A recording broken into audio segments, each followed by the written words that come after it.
ST बसच्या ticket दरात 15% वाढ करून सर्वसामान्यांचा किसा कापणाऱ्या महायुती सरकारला दणका देण्यासाठी शिवसेनेच्या वतीने आज 28 जानेवारीला राज्यभरात चक्काजाम आंदोलन करण्यात आलं आहे। उरण एसटी डेपोमध्ये ठाकरे गटाच्या शिवसैनिकांनी एसटी भाडेवाढीच्या विरोधात तीव्र आंदोलन करत चक्काजाम केला। शिवसैनिकांनी सरकार विरोधात जोरदार घोषणाबाजी करत ही भाडेवाढ तात्काळ मागे घेण्याची मागणी केली आहे। यावेळी पोलीस बंदोबस्त चोख ठेवण्यात आला होता। जर सरकारने भाडेवाढ रद्द केली नाही तर हे आंदोलन अधिक तीव्र केले जाईल असा इशारा शिवसैनिकांनी दिला आहे। एसटी भाडेवाढ रद्द करण्याबाबत सरकार काय निर्णय घेते याकडे सर्वांचंच लक्ष लागलंय। नवी मुंबईमध्ये रिडेव्हलपमेंटच्या नावाखाली विकास कामामार्फत बांगलादेशी नागरिकांना मोठी मागणी आहे।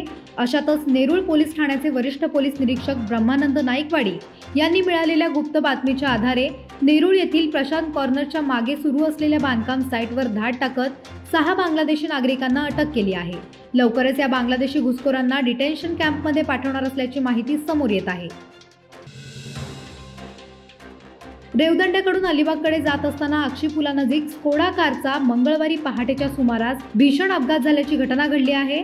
या अपघातात एकाचा मृत्यू झाला असून एकावर अलिबागच्या सिव्हिल हॉस्पिटलमध्ये उपचार सुरू असल्याची माहिती मिळत आहे। गाडी चालक मद्यावस्थेत गाडी चालवत असल्याचे प्रत्यक्षदर्शींकडून सांगण्यात येत आहे।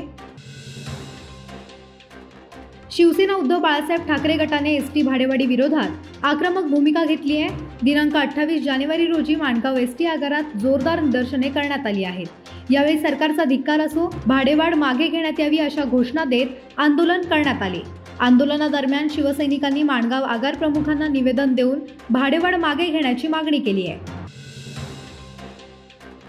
उरण चारफाटा येथे सांडजे ग्रामपंचायतीच्या वतीने स्वच्छता अभियान राबविण्यात आले। यावेळी सरपंच अजय म्हात्रे व सर्व सदस्यांनी या मोहिमेमध्ये भाग घेतला होता। 2-3 दिवसांपूर्वी उरण चारफाटा येथे सिडकोच्या अतिक्रमण विभागातर्फे कारवाई करून त्या जमीनदोस्त करण्यात आल्या होत्या, परंतु त्यांची पाठ फिरत नाही, तोच पुन्हा परप्रांतीयांनी पुन्हा बस्तान बसविले आहे। याबाबत सरपंच अजय म्हात्रे यांनी तीव्र नाराजी व्यक्त करत सिडकोने सदरची अतिक्रमणे वारंवार तोडण्यापेक्षा ही अतिक्रमणे पुन्हा बसू नये यासाठी ठोस उपाययोजना करावी अशी मागणी सिडको प्रशासनाकडे केली आहे। आज अतिक्रमण असणाऱ्या ठिकाणी सूचना देण्यात आल्या असून यापुढे त्यांनी ऐकले नाही तर त्यांच्यावर कोणतीही पूर्वसूचना न देता कारवाई करण्याचा इशारा ग्रामपंचायतीच्या वतीने सरपंच अजय म्हात्रे यांनी दिला आहे। करंजा बंदरातून कोळशाची वाहतूक करणाऱ्या ट्रकचा भेंदखळ कोस्टल रस्त्यावर अपघात झाल्याची घटना मंगळवारी दिनांक 28 जानेवारी रोजी सकाळी घडली आहे। या अपघातात रस्त्यावरून प्रवास करणारा मोटरसायकलस्वार थोडक्यात बचावला असून ट्रकमधील कोळसा रस्त्यावर विखुरलेल्या अवस्थेत पडला होता। उरण तालुक्यातील करंजा बंदरातून महसूल विभाग, प्रदूषण नियंत्रण मंडळ, आरटीओ विभाग यांच्या देखरेखीखाली मोठ्या प्रमाणात अवैधरित्या कोळशाची वाहतूक ही रासरोसपणे सुरू आहे। त्यामुळे शासनाचा महसूल मोठ्या प्रमाणात बुडत असून खाडी किनारा प्रदूषित होत आहे। त्याचा परिणाम समुद्रातील मासे व मानवी जीवनावर होत आहे। तसेच क्षमतेपेक्षा जास्त कोळशाची वाहतूक असल्याने रस्त्यावर अपघाताचे प्रमाण वाढले आहे।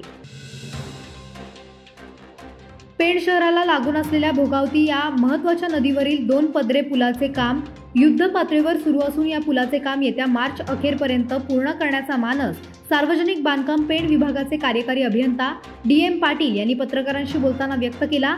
त्याचबरोबर पुलाची उंची ही जुन्या पुलापेक्षा 1 मीटर जास्त असल्याने पावसाळ्यामध्ये भोगावती नदीच्या या सुसज्ज पुलावरून पाणी जाण्याचा धोका टळणार आहे।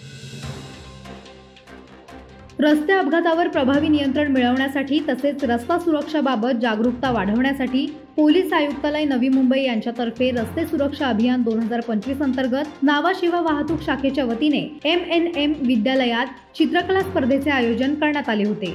या स्पर्धेत विद्यार्थ्यांनी उत्स्फूर्तपणे सहभाग घेतला होता। चित्रकला स्पर्धेत सहभाग घेणाऱ्या विद्यार्थ्यांना नावाशेवा वाहतूक शाखेचे वरिष्ठ पोलीस निरीक्षक GM मुजावर यांच्या हस्ते पारितोषिक देऊन सन्मानित करण्यात आले। तसेच उपस्थित विद्यार्थ्यांना रस्ता सुरक्षाबाबत अनमोल मार्गदर्शन केले गेले। वादळवारा लाईव्हसाठी न्यूज ब्युरो, रायगड। नवी मुंबई व रायगड जिल्ह्यातील ताज्या बातम्या आणि घडामोडींसाठी सबस्क्राईब करा वादळवारा लाईव्ह चॅनल आणि दाबा बेल आयकॉन।